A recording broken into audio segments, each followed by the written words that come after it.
सोलापूर महानगरपालिका सर्वसाधारण सभेमध्ये आज 18/8/2026 रोजी 4:30 वाजता या ठिकाणी सभा या ठिकाणी सुरू झाली। सभेपुढील विषय सोलापूर महानगरपालिकेच्या प्रस्तावित पाणीपुरवठा योजनेच्या स्वहिस्सा निधी उभारणीसाठी शहरातील मोक्याच्या जागा बीओटी तत्वावर विकसित करण्यासाठी विषय आले होते। तसेच लक्ष्मी मार्केट उपलब्ध असलेल्या खुल्या जागेची पेंड पार्किंग जागा मनपाच्या ताब्यात घेणे व मक्तेदार शाबादे यांना काळ्या यादीत ब्लॅकलिस्ट समाविष्ट करणे असे विषय आले होते। तसेच परिवहन उपक्रमातील PME बसबाबत आजपर्यंत जे काय करण्यात आलेले कामाची माहिती आहे ही सर्वसाधारण सभेकडे पाठवण्यात आलेली होती। सोलापूर महानगरपालिकेत अंतर्गत कार्य दवाखाने, प्रसूतीगृह, नागरी आरोग्य केंद्र करिता GMM पोर्टलवरील औषधे खरेदी करण्याचा विषय असेल। तसेच महानगरपालिका हद्दीतील महिला मुली कौशल्य विकास प्रशिक्षण महिला बाल कल्याण समिती मार्फत जे आपण या ठिकाणी घेतो त्यांचा या ठिकाणी विषय आला होता। तसेच सोलापूर महानगरपालिकेत 249 जे काही रोजंदारी बदली कामगार यांना कायम करण्याचा जो काही विषय होता त्याला देखील या ठिकाणी मान्यता देण्यात आलेली आहे। तो देखील विषय सभागृहात या ठिकाणी आला होता। महाराष्ट्र शासन निर्णय जो काय LED चा विषय आहे सोलापुरातील शहरातील ते देखील विषय या ठिकाणी आला होता। तसेच बाळ्यामधील UPSC केंद्र आहे त्या देखील विषयाला या ठिकाणी तो एक विषय आला होता आणि अभिनंदनाचा एक विषय आला होता। असे सर्व विषयाला या ठिकाणी महानगरपालिकेच्या सभागृहामध्ये एकमताने मान्यता देण्यात आलेली आहे।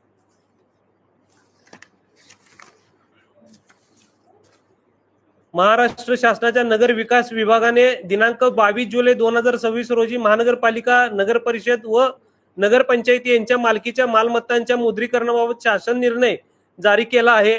या निर्णयाच्या अनुषंगाने सोलापूर महानगरपालिकेच्या मालकीच्या 7 जागांचा नियोजनबद्ध विकास करून महानगरपालिकेचे शाश्वत उत्पन्नाचे स्रोत निर्माण करण्याचा प्रस्ताव सर्वसाधारण सभेने या ठिकाणी त्यातील 2 विषयाला मान्यता देण्यात आलेली आहे।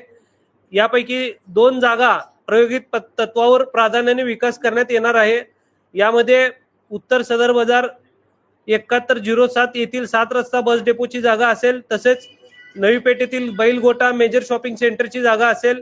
या मालमत्तांची विक्री करण्यात येणार नसून मालकी ही व हक्क महानगरपालिकेकडेच कायम राहणार आहे। सार्वजनिक मालमत्तेचा योग्य व नियोजनबद्ध वापर करून महानगरपालिकेचे उत्पन्न वाढविणे हा उपक्रमाचा मुख्य उद्देश आहे। तसेच आज सोलापूरकरांना त्या बाबतीत एक पारदर्शकता माहिती असावी म्हणून सोलापूर महानगरपालिकेच्या सभागृहामध्ये त्याचं प्रेझेंटेशन करून आपल्या सोलापूरकरांना त्याची जास्तीत जास्त माहिती असली पाहिजे, जेणेकरून प्रकल्प जो आहे तो आपला यशस्वी पार पडण्यात यावा व त्याला आपण आता जी मान्यता दिली आहे भविष्यात त्याला जर काय कोण बिडर आला तर त्याला परत राज्य शासनाची मंजुरी घेऊन आपण परत सभागृहामध्ये तो विषय आणून मग त्याला मंजुरी देणार आहे आणि मग तो प्रकल्प पुढे जाणार आहे असं सांगायचं आहे। तसेच रोजंदारी सेवकांचा जे 249 रोजंदारी सेवक आहेत अनेक वर्षापासून महानगरपालिकेमध्ये 1995 नंतर सोलापूर महानगरपालिकेमध्ये रोजंदारी आणि बदली पद्धतीची सेवा देणाऱ्या कर्मचाऱ्यांना कायमस्वरूपीची सेवा संदर्भातील विषय हा केवळ एक प्रशासकीय विषय नाही तर अनेक वर्षापासून प्रलंबित असलेले शेकडो कुटुंबियांच्या भवितव्याचा जोडलेला अत्यंत संवेदनशील आणि मानवी प्रश्न आहे। त्यामुळे या विषयाकडे केवळ नियम आणि कागदपत्रांच्या चौकटीत न पाहता कर्मचाऱ्यांनी गेल्या अनेक वर्षात सोलापूर शहरासाठी दिलेली सेवा व त्यांच्या कुटुंबाचे हित लक्षात घेता सकारात्मक भूमिका आवश्यक आहे। सोलापूर महानगरपालिकेच्या विविध विभागामध्ये शहराच्या हद्दवाढ कर्मचाऱ्यांच्या कमतरता आणि नागरिकांच्या आवश्यक सेवा सातत्याने उपलब्ध करून देण्यासाठी अनेक कर्मचारी तात्पुरत्या स्वरूपात रोजंदारी पद्धतीने नियुक्ती करण्यात आली होती। यातील अनेक कर्मचारी आज अनेक वर्षापासून महानगरपालिकेच्या सेवेत प्रत्यक्ष काम करत आहेत। त्यांच्या हातून शहराची स्वच्छता, आरोग्य व्यवस्था, रस्ते, पाणीपुरवठा आणि इतर मूलभूत नागरिक सेवांमध्ये महत्त्वाचे योगदान झाले आहे। विशेषतः सफाई कामगार, झाडूवाले, बिगारी, मजूर, वाहन चालक आणि इतर विविध संवर्गातील कर्मचाऱ्यांची प्रतिकूल परिस्थिती काम करून महानगरपालिकेची सेवा व्यवस्था सुरू ठेवली आहे। अनेक वेळा नागरिक आपल्या घरातून बाहेर पडण्यापूर्वी शहर स्वच्छ असावे तर स्वच्छ असावेत, कचरा वेळेवर उचलला जावा, यासाठी जे कर्मचारी पहाटेपासून काम करत असतात त्या कर्मचाऱ्यांचे योगदान आपण विसरून चालणार नाही. म्हणूनच या कर्मचाऱ्यांना केवळ रोजंदारी कर्मचारी म्हणून पाहणे योग्य नाही. हे सोलापूर शहराच्या सेवेत अनेक वर्षापासून योगदान देणारे कर्मचारी आहेत. या विषयामध्ये प्रशासनाच्या तरतुदीनुसार नोंदणीनुसार 14 ऑक्टोबर 2020 रोजी अद्ययावत केलेल्या यादीतील 257 रोजंदारी बदली कर्मचारी कामगारांचा पैकी न्यायालयाच्या आदेशानुसार कायम झालेले व मृत्यू झालेल्यांचे दीर्घकालीन गैरहजर असलेले, असे वयोमानानुसार निवृत्त झालेले आणि असे एकूण 56 कर्मचारी वगळल्यानंतर 200 कर्मचाऱ्यांची अद्ययावत यादी माहिती प्रस्ताव उपलब्ध आहे. या 200 कर्मचाऱ्यांच्या पदनिहाय व वर्ग निहाय माहितीचा विचार करून महानगरपालिकेच्या आस्थापनेवरील रिक्त पदांचा आढावा घेण्यात आला. त्यामध्ये 45 रिक्त कायम पदे उपलब्ध असल्याचे निदर्शनास आले असून उर्वरित कर्मचाऱ्यांना सामावून घेण्यासाठी आवश्यक त्या पदनिर्मितीची कार्यवाही करावी लागणार आहे. प्रस्तावानुसार 15 अधिसंख्य पदे तसेच 141 कायमस्वरूपी पदांची निर्मिती आवश्यक राहणार आहे. या कर्मचाऱ्यांच्या वर्षानुवर्षे सेवा केली आहे, त्यांच्या मागे कुटुंब आहे, मुलांचे शिक्षण आहे आणि घर खर्च आणि भविष्यातील अनेक जबाबदाऱ्या देखील आहेत. कायमस्वरूपी नोकरीच्या निश्चित अनिश्चित ही त्यांच्या संपूर्ण कुटुंबावर परिणाम करणारी बाब आहे. त्यामुळे त्यांच्या सेवेला योग्य तो न्याय मिळावा ही आमची राजकीय आणि सामाजिक भूमिका आहे. या विषयामध्ये कायदेशीर, आर्थिक आणि प्रशासकीय अडचणी आहेत याची आम्हाला पूर्ण जाणीव आहे. काही कर्मचाऱ्यांकडे सक्षम प्राधिकाऱ्याने दिलेली नियुक्ती आदेश उपलब्ध नसल्याचे, काही कर्मचाऱ्यांचे बदलीवर कार्यरत असल्याचे आणि प्रकरणावर न्यायालयीन निर्बंध लागू असल्याचे प्रस्तावात नमूद आहे. त्यामुळे सर्व कायदेशीर बाबींचा विचार करूनच पुढील कार्यवाही करणे आवश्यक आहे. या विषयावर शासन स्तरावर सकारात्मक वातावरण निर्माण झालेले आहे. या कर्मचाऱ्यांनी केलेली सेवा आणि त्यांच्या कुटुंबांचे हित लक्षात घेऊन त्यांना सेवेत कायम करण्याच्या दिशेने सकारात्मक प्रस्ताव तातडीने पाठविण्याच्या सूचना आल्या आहेत. सोलापूर शहराच्या विकासामध्ये ज्यांनी प्रत्यक्ष रस्त्यावर उतरून काम केले, शहर स्वच्छ ठेवले, नागरिकांच्या आरोग्याची काळजी घेतली, महानगरपालिकेच्या विविध सेवा सुरू ठेवण्यासाठी योगदान दिले, कर्मचाऱ्यांना त्यांच्या सेवेचा योग्य सन्मान मिळणे आवश्यक आहे. म्हणूनच आज आम्ही या प्रस्तावाला प्रस्तावित स्वरूपात मान्यता देत आहोत. महानगरपालिकेच्या आर्थिकीचा हित या ठिकाणी आम्ही सर्व 249 जे काही रोजंदारी कर्मचारी त्यांना या ठिकाणी कायम करण्याचा जो काही विषय आहे तो महाराष्ट्र शासनाकडे पाठवून देण्यासाठी एकमात्र बोर्डाने या ठिकाणी मंजूर दिलेली आहे. प्रस्तावामध्ये जे 7 जागांचा विषय होता त्यामधले 5 विषय आपण वगळले. हे भविष्यात येणार आहेत का? कारण सूचना त्यांनी मांडताना त्या पद्धतीने आपल्याकडून हे करून घेतलं. भविष्यात ते विषय येणार. हे बघा, सूचना उपसूचना या ठिकाणी दुरुस्तीसह एकमताने मंजूर झालेली आहे. भविष्यात आता आपण सोलापूर शहराचा विकास करत असताना आपल्याला माहिती आहे सोलापूर शहरामध्ये अनेक बीओटीचे प्रकल्प या ठिकाणी झालेले आहेत.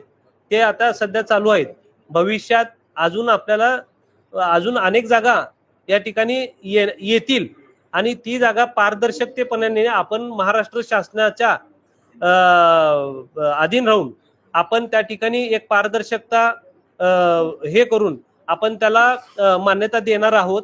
आणि उद्देश एवढाच आहे की सोलापूर महानगरपालिकेची मालकी ही महानगरपालिकेचीच राहिली पाहिजे. त्याच्यामध्ये कुठलीही आरक्षण न बदलता, कुठलीही जागा एखाद्याला कायमस्वरूपी न देता फक्त 30 वर्षाच्या मुदतीवर त्याला देऊन महानगरपालिकेचं उत्पन्न वाढवायचं आहे. आणि ठराविक 30 वर्ष पूर्ण झाल्यानंतर जास्तीत जास्त महानगरपालिकेला मिळालं पाहिजे. ठराविक 30 वर्ष झाल्यानंतर ती जागा असेल, त्याची बिल्डिंग असेल, ते सर्व महानगरपालिकेकडे आपण वर्ग करून घेणार आहोत.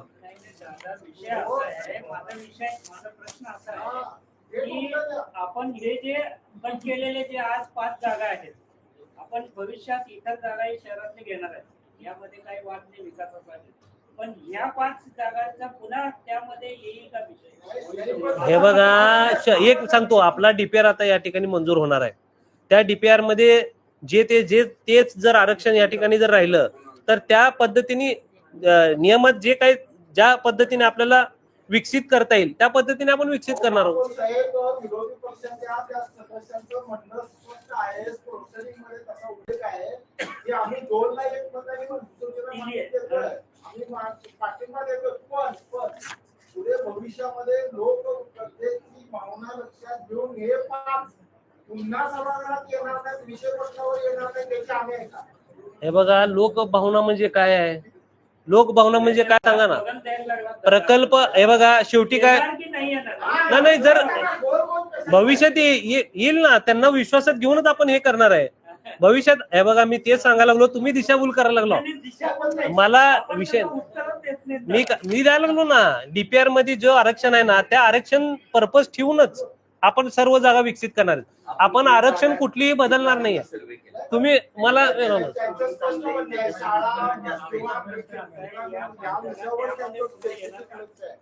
आम्ही त्यांना विश्वासात घेऊन त्यावेळेस आम्ही त्यांना अजून विश्वासात, हो एक मिनिट साहेब, त्यांना आम्ही विश्वासात घेऊ. सोलापूर शहराच्या विकासासाठी त्यांना देखील विश्वासात घेऊ. आणि हे जागा भविष्यात जर डेव्हलप करायचे राहिले असतील, करावे लागले, तर डीपीआरचं आरक्षण बघूनच आणि आरक्षण पर्पज ठेवूनच आम्ही त्या ठिकाणी विकसित करू. 28 मध्ये जे पुढे भविष्यामध्ये येणार आहे त्यामध्ये हे 5 आहेत का ते वगळून 28 कुठले? नाही, डीपीआर एक मिनिट आहे का, डीपीआर आपला आहेत ना, त्याचा सर्वे झालेला आहे, त्याच्यातल्या त्या आपला विकास आराखडा पण मंजूर होणार आहे ना. विकास विरोध होता ना दादा, विरोधच केवळ शाळांच्या जागा घेतल्याचा होता त्यांचा. पुन्हा तुम्ही विषय हे बघा, शाळांच्या जागेवर हे बघा, जे शाळा 100 वर्षापासून या ठिकाणी उद्या भविष्यात मुलांच्या आरोग्याच्या दृष्टिकोनातून जर एखादी शाळा 100 वर्ष पूर्ण झाल्या असेल आणि मुलांची जर या ठिकाणी आरोग्याचा प्रश्न होत असेल, तर ती शाळा त्या ठिकाणी शाळा म्हणून जर डेव्हलप होत असेल तर तुम्हाला काय अडचण आहे का? शाळा म्हणूनच जर डेव्हलप होत असेल तर तुम्हाला काय अडचण आहे का? त्यात काही विषय नाही ना. म्हणूनच मी तुम्हाला सांगायला लागलो, त्यांना विश्वासात घेऊन ज्या ठिकाणी शाळेचं रिझर्वेशन आहे त्या ठिकाणी शाळाच होणार आहे, ज्या ठिकाणी कमर्शियल राहणार आहे त्या ठिकाणी कमर्शियल होणार आहे. तुम्ही मला एकच मला सांगायचं आहे, शाळेचं रिझर्वेशन बदलणार नाही. आणि मला एवढंच सांगायचं. महापौर साहेब, तुम्ही काय बोलत असताना म्हणालो की 7 रस्त्याची जागा जी आहे ते आपण बीओटीओ देणार आहोत, त्याचा पहिला आणि दुसरा मजला हा परिवहनच्या व्यवस्थापन समितीचा वापर केला जातो. पण युडीसीपीआरचं स्पष्ट आरक्षण असं आहे की ग्राउंड टू स्काय म्हणजे खुली जागा पाहिजे आणि त्याच्यावर देत असताना मालकी हक्क आपला सिद्ध होतो, आरक्षण पर्पज पूर्ण होतं. मग तुम्ही पहिला आणि दुसरा कसं काय देताय? हे म्हणजे जे काही तुम्ही अग्रीमेंट करणार आहे ते हे बघा, त्या ठिकाणी शासनाने नेमून दिलेली केपीजीएम जी कंपनी आहे ती शासनाने नेमून दिलेली कंपनी आहे. भविष्यात आपला विकास आराखडा तिकडे शासनाकडे गेलेला आहे. त्या विकास आराखडा आपण जर सोलापूर सोलापूर महानगरपालिकेला जर त्यातून चांगलं उत्पन्न मिळत असेल तर त्यांनी जी घालून दिलेल्या अटी आहेत अटीचा विचार आपण शासन दरबारी पाठपुरावा करू. विरोध नाहीये, पण आपण अग्रीमेंट करणार आहोत युपीडीसी पद्धतीनं, ज्या पद्धतीने आरक्षण 40% अपेक्षित आहे किंवा 50%, तिथे परिवहनला जे काही मे बी काढला असेल काय नाहीये, आरक्षण काहीच काढलं नाही. 40% 50% काहीच नाही टक्केवारी. त्याचे जे नियम आहेत त्याच्या नियमानुसार त्याच्या ज्या नियमाचा अभ्यास केल्यानंतर खालचा जो फ्लोअर आहे तो त्या आरक्षणासाठी आपण वापरतोय आणि वरचं कमर्शियल करण्यासाठी परवानगी आहे. 3 मजले ही परिवहनच्या ताब्यात राहणार आहे. आरक्षण प्रत्येक आरक्षण हे वेगवेगळ्या पद्धतीचे पर्सेंटेज असतात. आपला अधिकार महापालिकेचा असणार नाही त्या जागेवर, असणार महापालिकेची मालकी देखील असणार. कसं असणार आहे का? उतारा जर का आपण त्याच्या नावावर करू, उतारा त्याच्या तुम्ही दिशाभूल करायला लागला. लक्षात घ्या पात्रे साहेब, उतारा त्या ठिकाणी दिशाभूल म्हणजे काय? तुमची दिशाभूल व्हायला लागली. उतारा महापालिकेचं नाव राहणार आहे. उतारा कुणाच्या नावावर करणार? आपण बीओटी करत असताना उतारा कुणाच्या नावावर नसतो. हे महापालिकेची मालकी महापालिकेचीच राहणार ना. महापालिकेचीच राहणार. तुम्ही 29 वर्षाच्या पुढचा विषय करार करताय तर जागा त्याच्या नावावर करून करत असतात का? काय बोलताय? ठीक आहे, पुढचे घ्या. चर्चेदरम्यान आणखी एक असा तडवळकर मॅडमच्या दादा चर्चेदरम्यान तडवळकर मॅडमच्या तोंडातून असं गेला की आपण हे जे जीओटीच्या माध्यमातून येणारा पैसा आहे, जागतिक बँकेने आपल्याला जे कर्ज दिलेलं आहे त्या कर्जाची अशी ही फेड होणार आहे असं त्यांच्या तोंडातून म्हणजे नेमका काय आहे? हे बघा, महाराष्ट्र शासन आपल्याला हिस्सा आहे आपला, कर्जाची फेड ना आपला हिस्सा आपण त्यांना हे करतोय, कर्जाची फेड नाही. कर्जाची फेड नाही. एवढ्या खेळीमेळीच्या वातावरणामध्ये सगळं झालेलं असताना तुम्ही पॉकेट सिस्टीम हा शब्द का उच्चारला? काय कारण नव्हतं? हे बघा, कामगार फार वेळ झाला थांबलेले आहेत, सकाळपासून थांबले.